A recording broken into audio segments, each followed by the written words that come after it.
Assalamualaikum warahmatullahi wabarakatuh. Annyeonghaseyo yorobun.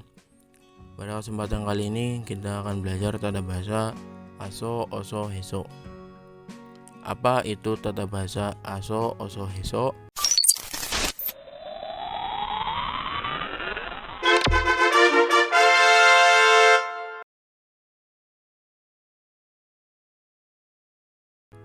Penjelasannya sudah saya tuliskan. Penjelasannya ialah aso, oso, heso digunakan saat menunjukkan sebab akibat sesuatu hal yang terjadi.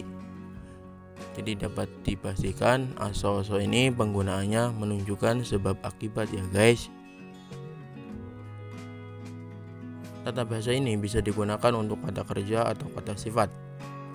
Namun harus teliti dalam merangkainya ya guys ya.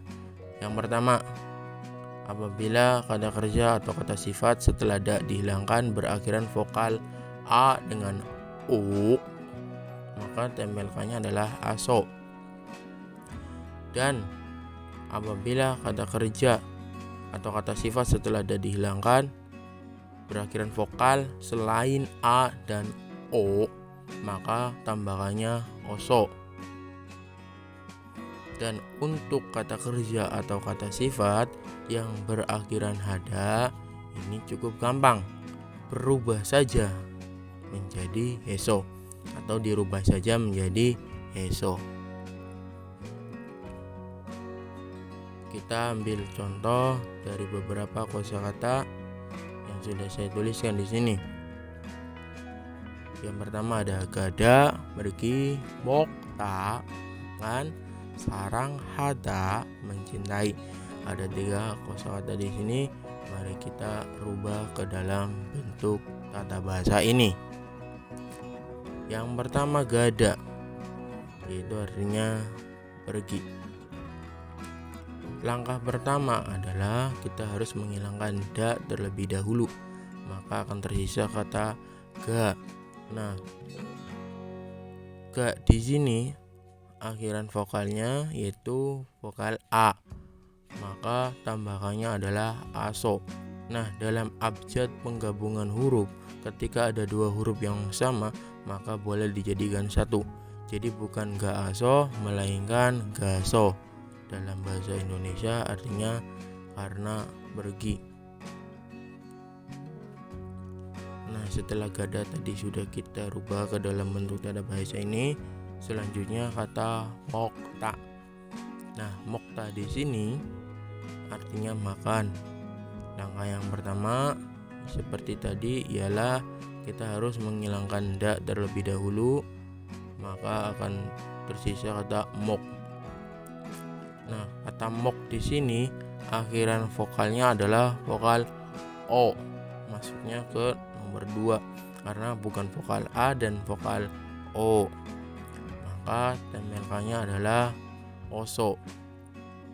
Jadi mok plus oso menjadi mogoso. Mogoso kalau kita terjemahkan ke dalam bahasa Indonesia artinya karena makan. Kemudian kosakata ketiga ialah sarang hata. Sarang hata artinya mencintai. Nah, kalau kasus ini ada kata hadanya guys, jadi masuknya ke ranah nomor 3, yaitu hada berubah menjadi heso. Jadi sarang hada langsung saja kita rubah menjadi sarang heso karena mencintai. Nah, selanjutnya nih guys, untuk kata benda itu bisa saja kita tampilkan tata bahasa ini, namun ada tata caranya. Yang pertama, kata benda yang berakhiran huruf vokal, maka tempelkannya raso. Sedangkan kata benda yang berakhiran konsonan, tempelkannya iraso. Ingat ya guys, kalau kata benda itu patokannya adalah huruf terakhir. Tapi kalau kata kerja atau kata sifat, patokannya adalah vokal terakhir. Ingat, vokal terakhir sama huruf terakhir beda. Nah, kalau kata benda huruf terakhir ya guys ya. Nah, kita ambil contoh dari kata batu. Dalam bahasa Korea adalah betul.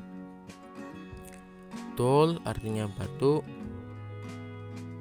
Nah, kalau kita tempelkan tata bahasa ini, karena betul akhirnya adalah huruf riel atau konsonan, maka tempelkannya adalah iraso. Jadi dol plus iraso akan berubah menjadi dol iraso. Dol iraso artinya karena sebuah batu. Oke guys, itu penjelasan tata bahasa aso, oso, dan heso dan cara penggunaannya. Sekarang ke aturannya. Aturannya ialah yang pertama, tata bahasa ini tidak boleh digunakan dengan kalimat larangan. Sudah tahu ya guys ya, kalimat larangan itu apa? Yang pastinya kalimat yang melarang sesuatu hal. Yang kedua, tidak boleh digunakan dengan kalimat ajakan. Jadi kalimat yang mengandung unsur ajakan tidak boleh menggunakan tata bahasa ini. Dan yang ketiga, tidak boleh digabungkan dengan kalimat perintah. Dan tata bahasa ini juga tidak boleh digabungkan dengan bentuk perintah. Kalimat yang mengandung unsur perintah tidak boleh menggunakan tata bahasa aso, oso, heso. At, ot, he tidak boleh digabungkan langsung dengan tata bahasa aso, oso, heso. Contohnya mogo, soso. Ini tidak boleh ya guys ya. Dan yang paling penting ialah tata bahasa ini perubahannya sama seperti perubahan bentuk informal. Namun bedanya adalah kalau informal diakhiri dengan yo, kalau ini diakhiri dengan so. Seperti itu ya guys ya. Jika Anda belum menonton video sebelumnya dalam pembentukan kalimat informal, silakan buka lagi di playlist yang sudah saya siapkan. Oke guys, mungkin itu saja penjelasan aso, oso, dengan heso. Semoga dapat bermanfaat. Kurang lebihnya itu saja dari saya. Wassalamualaikum warahmatullahi wabarakatuh. Annyeonghi keseyo.